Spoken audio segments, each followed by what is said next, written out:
ஸ்ரீமதே ராமானுஜாய நமக. ஆண்டாள் அவர்கள் அருளிய திருப்பாவை 15ஆம் பாசுரமானது இப்பகுதியில் அநாகத ஆதாரத்தை தூண்டும் விதமாக 1 நிமிடம் 35 வினாடிகளுக்கு 16 சுவாசம் என்ற நிலையில் வடிவமைக்கப்பட்டுள்ளது. அநாகத ஆதாரம் தூண்டப்படும் போது நாம் எந்த செயலை செய்தாலும் உயிரோட்டத்துடன் செய்வோம். மேலும் நமது இதயமும் நுரையீரலும் சீராக இயங்கி நம் உடல் ஆரோக்கியத்தை பரிபூரணமாக பாதுகாக்கும்.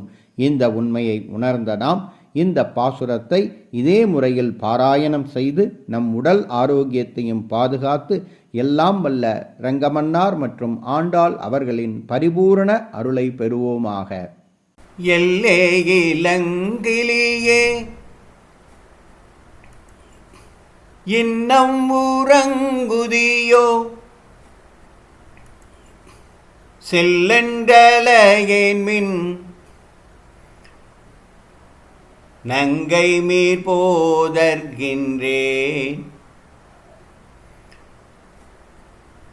வல்லை உன் கட்டுரைகள் பண்டே உன் வாயறிதும் வல்லீர்கள் நீங்களே நானேதான் ஆயிடுக ஒல்லை நீ போதாய் உனக்கென்ன வேற்றுடையை